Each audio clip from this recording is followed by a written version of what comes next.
Just through the times we're going through, people who never thought they'd be food insecure have found themselves in that position. And food insecurity doesn't always necessarily mean they're hungry at that moment. It means they're not quite sure where the next meal is going to come from.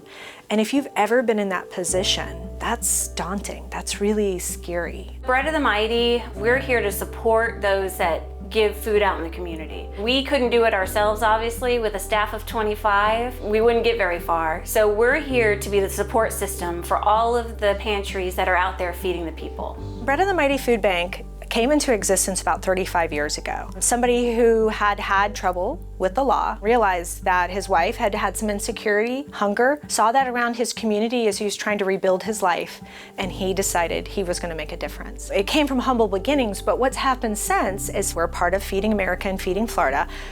Feeding America is 200 food banks throughout the nation. Feeding Florida is 12. We're able, with those contacts, to be able to get all the different grocery stores, all the different groups, that you see, and distribution centers, to be able to donate for free things that are going to expire soon. It's not expired food, it's food that they know they need to recycle because they're getting new stuff in. We have everything from steak, fish, pork, any kind of meat you can imagine coming in. The process is actually getting it from Publix or Sam's. We go through it and make sure it's okay. We keep it at the perfect temperature so that no bacteria can harm anybody. Once we process it, we keep the fresh meat and we send it out, help needy families. We're able to get food in that wouldn't come into the community otherwise. So we're a one-stop shop for the agencies that can come and get that food to take it out into the community for a low-cost share fee that just goes towards overhead of us getting the food shipped in, us housing the food, and paying the employees. Most people take it for granted, the things that you can get out into society that other people can't. I would like to thank the Bread of the Mighty Food Bank for being there for us. We feed from 160 to 200 people every Thursday. But not having this organization, we would not be able to do it. And I thank God for this organization.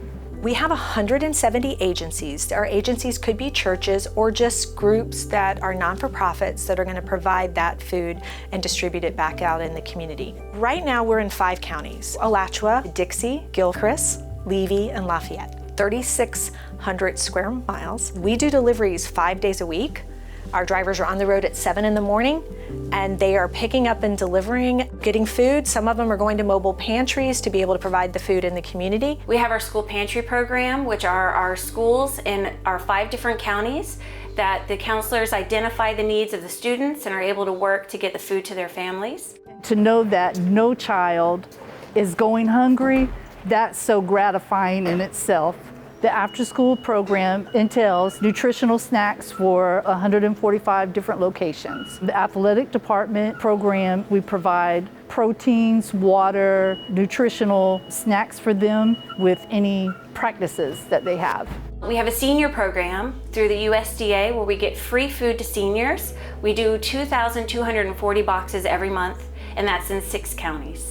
So another program is Gainesville Harvest, which is a nonprofit that we absorbed. It goes to restaurants and places like Publix or Dunkin' Donuts that give out bread, bagels, Red Lobster that has food at the end of the night. And instead of throwing it in dumpsters, we're able to take that food and deliver it directly to the nonprofits. In 2019, 8 million pounds of food went through this facility. 2021, we're at 16.4. That is serving over 12 to 13 million meals. Gives us an opportunity to reach out in so many ways, and it creates an impact that just ripples through everything else in the community. We do have volunteering.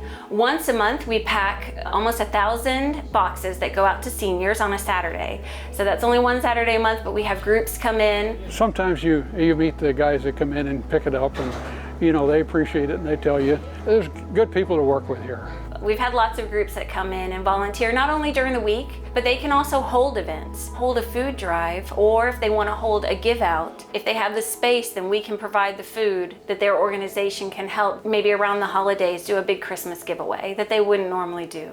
We work with other organizations that in turn will donate things here, and we work with a garden that grows food. Then we bring this food here to donate, and then we put it out on the shelves. They can directly see the impact. I hear it all the time, the miracle on 10th Avenue, and it really is. But the organizations around Gainesville are unbelievable. Just for an example, the Rotary Club, donated these through the Wild Game Feast. They donated a huge cooler in a freezer in the back. So many organizations have done the same thing. Our website is breadofthemighty.org. Get a little hint of what we need. It'll give you options for donations, volunteering, food drives, and our corporate partners page. 96 cents of every dollar that's donated goes right back out to food. We can take credit card donations, you can mail checks in, you can donate food as well. And the community always steps up when we put out a call for help. We've never seen a lack of response. The community always answers the call. Provide not only that food, but recognize that when you do that, you're providing hope and encouragement, and you're lifting a family, a child, a mom up, and just remember that you're making a difference in people's lives.